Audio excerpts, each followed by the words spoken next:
Pemalang, selain dikenal dengan bentang alamnya yang memesona, banyak juga terdapat spot yang menguji adrenalin para petualang. Salah satunya Via Ferrata.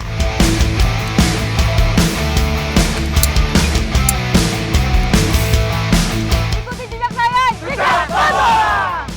Nah, hari ini kita akan melakukan kegiatan konservasi, tapi untuk mencapai lokasi yang kita tuju, kita harus melewati Via Ferrata.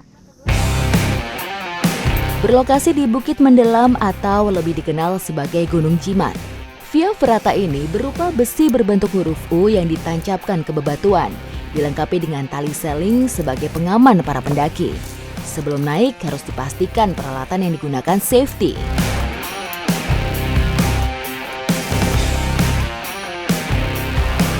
Jalur Via Ferrata Gunung Jimat ini bukan hanya jalur vertikal, tapi ada juga jalur horizontal, bahkan ada juga jembatan. Bukit Mendelam merupakan wilayah dataran tinggi di Kabupaten Pemalang dengan ketinggian 1.450 meter di atas permukaan laut. Karena cukup tinggi, ketika berada di puncaknya, terasa seperti berada di negeri di atas awan.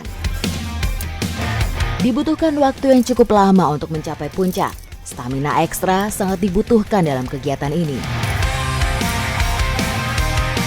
Baik jalur vertikal maupun horizontal, pastinya kekuatan kaki dan juga tangan sangatlah krusial. Tapi pada setiap obstacle tersebut ada juga teknik-teknik khusus yang harus dilakukan.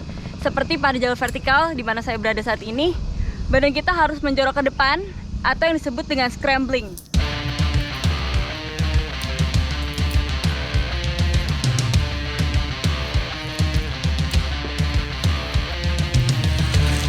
Nah, sekarang kita sudah memasuki jalur hutan.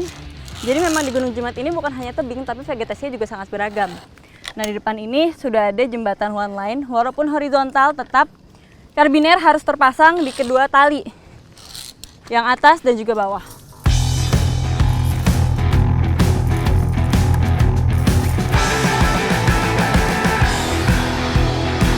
Di Asia, hanya 2 negara yang memiliki Ferrata, yaitu di Malaysia dan Indonesia.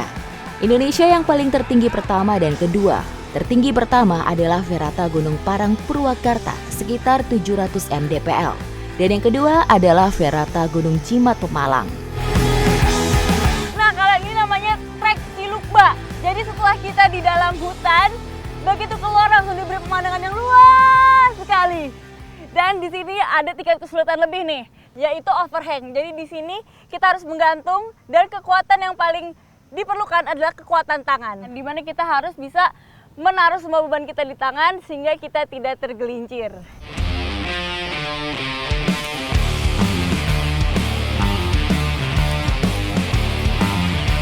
Wow, akhirnya setelah beberapa jam kita mendaki Via Ferrata ini sampai juga kita di puncak. Dan benar-benar luar biasa, pengalaman yang luar biasa, pemandangan yang luar biasa.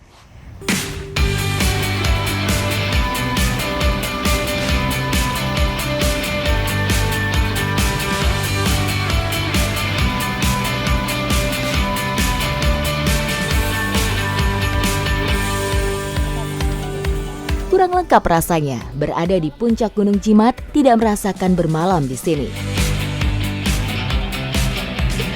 Nah, ini biasanya teman-teman dari Sabawana kalau sudah naik ke tebing sampai puncak menggunakan Via Ferrata akan stay dulu di sini untuk menikmati sunrise besok paginya. Nah, untuk menghemat tenaga, nah kita di sini dulu deh sampai besok pagi. Kita juga mau ngopi-ngopi dulu. Ikuti jejak saya, jejak petualang. Pagi menjelang, harapan saya terwujudkan. Cuaca yang baik membuat pancaran sinar matahari terbit dapat saya nikmati. Wah, ternyata penantian saya nggak sia-sia nih. Sudah bermalam di Gunung Jimat dari malam, sejujurnya saya pun sudah tidak sabar dan benar aja. Begitu pagi menjelang, sunrise-nya luar biasa indahnya.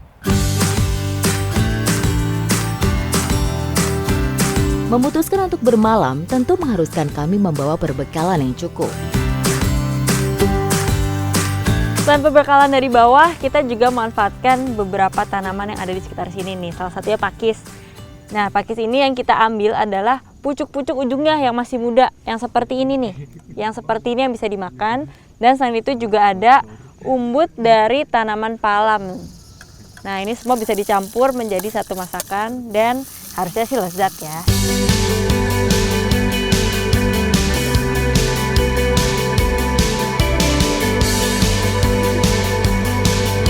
Habisin loh Mas.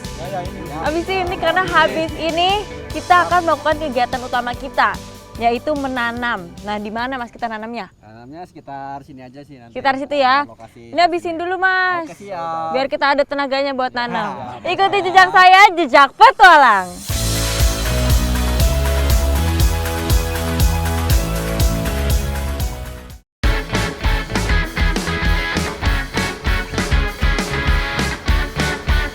Selain sebagai tempat penguji adrenalin, kami juga membawa bibit tanaman untuk ditanam sebagai rasa terima kasih kami kepada alam. Nah, ini jadi lokasi yang kita pilih untuk penanaman pohonnya karena lokasi ini gundul dan telah terjadi kelongsoran. Jadi emang salah satu fungsi dari penanaman pohon ini untuk mengikat si tanah supaya tidak longsor lagi.